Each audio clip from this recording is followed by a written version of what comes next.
আপনি ইন্টারভিউ টেবিলের এ প্রান্তে বসে ও প্রান্তে 3 জন বা 4 জন বাঘ বসে আছেন। আচ্ছা বলুন তো, এই যে ইন্টারভিউয়ের 5 বা 10 মিনিট, এই 5 বা 10 মিনিটে কে কাকে কন্ট্রোল করবেন?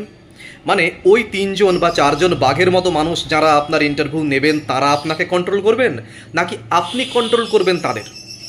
খুব সহজ উত্তর হলো, ওমা আমরা ইন্টারভিউ দিতে যাচ্ছি, আমরা কি কন্ট্রোল করব ওদের? ওরা তো বাঘ। আমরা যতই কনফিডেন্স দেখাই না কেন, ছোট্ট ইঁদুরের মতো ভেতরে কুঁকড়ে থাকবো, গুটিয়ে থাকবো, আমরা আবার তাদের কি কন্ট্রোল করব?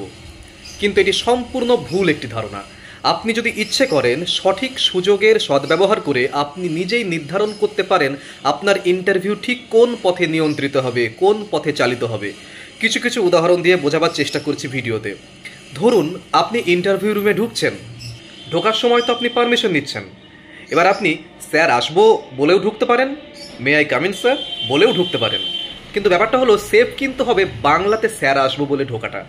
কারণ হলো এটাই যে আপনি মে আই কাম ইন বলে যখন ঢুকছেন, একটা চান্স থেকে যাচ্ছে টোটাল কনভারসেশন ইংলিশে হয়ে যাবার। আমরা বাংলা মিডিয়ামের মানুষরা ইংলিশ বুঝতে পারি, ইংলিশ লিখতে পারি, ইংলিশ শুনতে পারি, কিন্তু বলতে গেলে আমাদের হাত পা কাঁপে। এবার ধরুন আপনি প্রাইমারি ইন্টারভিউ দিতে গিয়েছেন, এদিকে আপনার সাবজেক্ট ইংলিশ, মানে ইংলিশ নিয়ে পড়াশোনা করেছেন, তাই আপনি may I come in sir বলে যখন ঢুকছেন, আপনাকে একটু বাজিয়ে দেখবার জন্য হয়তো কনভারসেশন ইংলিশেও শুরু হয়ে যেতে পারে। ব্যক্তিগত অভিজ্ঞতা থেকে এগুলো বলছি, কিন্তু কারণ শুরুটা আপনি করেছেন, তখন কিন্তু বিপদে পড়বেন। তাই ওই স্মার্টনেস দেখানোর কোনো প্রয়োজন নেই।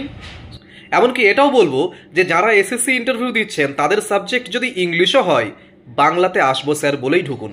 তারপরও ইংলিশে যদি কনভারসেশন শুরু হয়, হবে, বাংলাতে হলে বাংলাতে হবে। এতে ইমপ্রেশন খারাপ হবার কোনো ভয় নেই, বিশ্বাস করুন।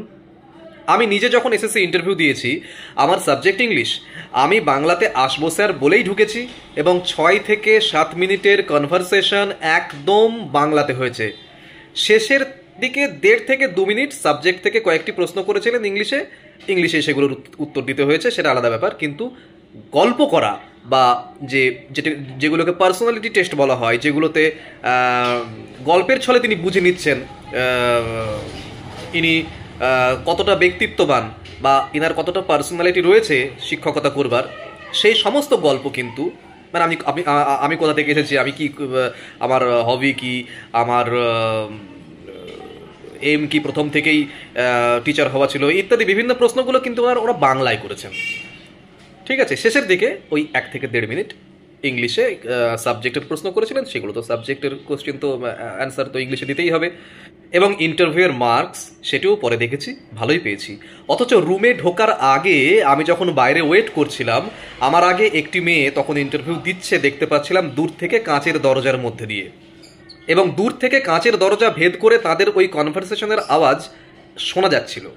প্রায় 10 মিনিটের কনভারসেশন আমি ইংলিশেই শুনেছি।